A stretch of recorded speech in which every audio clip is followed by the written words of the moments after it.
삼성전자가 오랜만에 빅딜을 단행했습니다. 유럽 최대의 공조기기 업체 독일 프랙트그룹을 15억 유로에 전격 인수했는데요. 앞으로 성장 가능성이 큰 냉난방 공조 시장을 노린 행보인데요. 조단위 딜은 8년 만입니다. 하지만 끝날 때까지 끝난 게 아니죠. 남아있는 관전 포인트가 무엇일지 살펴보겠습니다. 더벨 김경태 기자입니다.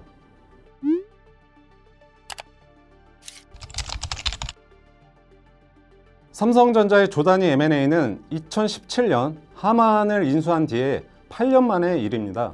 프랙트그룹 인수 가격은 15억 유로, 한국 돈으로 2조 4천억 원 정도죠. 하만 인수 당시의 가격이 80억 달러였고 당시 환율 기준으로는 9조 2천억 원이었습니다. 제가 전자 쪽을 출입하면서 미국에서 하는 CES도 가고 독일에서 하는 이파도 가봤는데 삼성전자나 LG에서 항상 가전을 담당하는 경영진이 나와서 기자간담회를 합니다. 그때마다 대형 M&A, 소위 빅딜에 관한 질문이 항상 나왔습니다. 그때마다 경영진들이 노력을 하고 있다 그렇게 강조를 했는데 8년 만에 드디어 빅딜이 성사가 된 겁니다. 이번 딜은 영리한 M&A라는 평가가 나오고 있습니다. 프랙트그룹 주인은 트라이튼이라는 영국계 사모펀드인데요. 트라이튼은 2014년에 덴코어 화폐를 인수하고서 2년 뒤에 프랙트 우즈라는 곳을 인수한 다음에 합병을 합니다. 벌써 10년 정도 시간이 흐른 거죠. 사모펀드의 숙명은 엑시트입니다. 투자한 거를 매각하든지 회수를 해서 펀드에 자금을 출자해준 LP들한테 돌려줘야 되는데요. 그런 상황이라면 가격이든지 어떤 부분에서 매수자가 협상의 여지가 있는 거죠. 삼성전자가 그런 상황을 잘 노렸다 그렇게 볼 수가 있겠습니다. 프랙트그룹은 유럽 최대 공조기기 기업입니다. 냉난방 공조는 HVAC라고 부르는데요. 히팅, 벤틸레이션, 에어 컨디셔닝의 줄임말입니다. 실내 온도, 공기 질을 관리하는 시스템을 의미하는데요.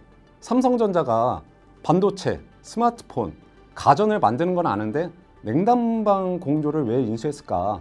라고 생각하실 수 있는데요. 삼성전자도 오래전부터 공조 사업을 하고 있습니다. 해외에서도 사업을 활발히 하고 있고요. 그리고 작년에도 미국의 냉난방 공조 기업 레녹스랑 합작사를 설립을 했습니다. 핵심만 말하면 이것도 AI랑 관련이 있습니다.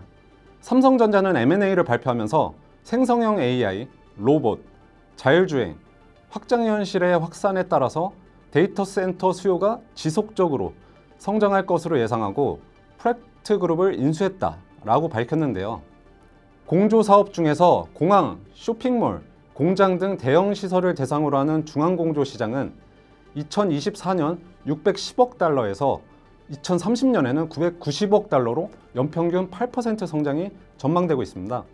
이 가운데 데이터 센터 부문은 2030년까지 441억 달러 규모로 연평균 18%의 높은 성장률을 보일 것으로 전망되고 있습니다.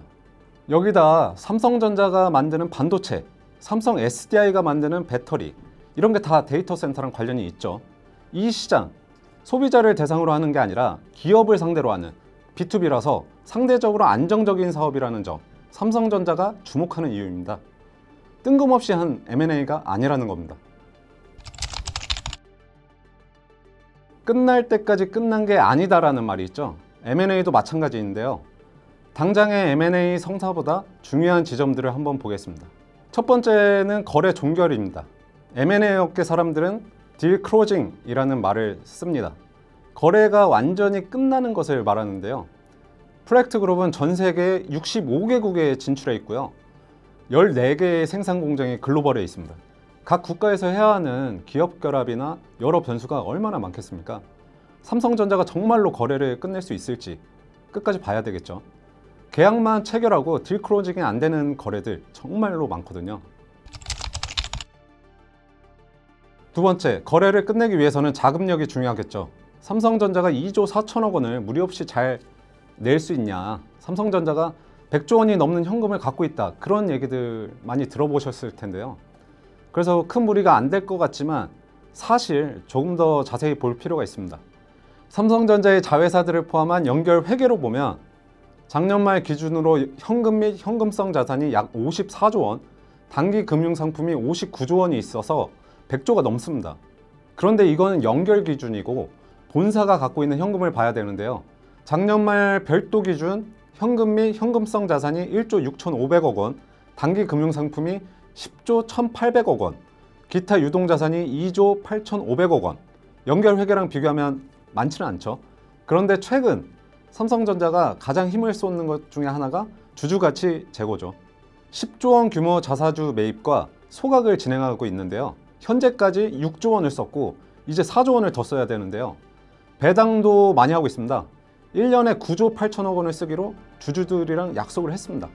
현금 소요가 상당히 많은 편이죠. 당장 주머니에서 돈이 많이 빠져나가니까 본사에서 현금을 잘 운용을 해야 되는데요. 삼성전자는 플렉트그룹 인수를 올해 내로 끝낼 예정입니다. 그래서 올해 장사가 굉장히 중요합니다. 갤럭시 잘 팔리고 있죠. 가전도 선방을 하고 있고요. 이재용 회장이 인수한 하만도 엄청 잘하고 있어요. 근데 주주들이 걱정하시는 반도체는 사실 올해 1분기에도 좀 부진을 했습니다. 반도체에서 어떻게 해주냐에 따라서 이번 M&A가 부담이 안 되고 또 미래 다른 M&A도 할 수 있겠죠.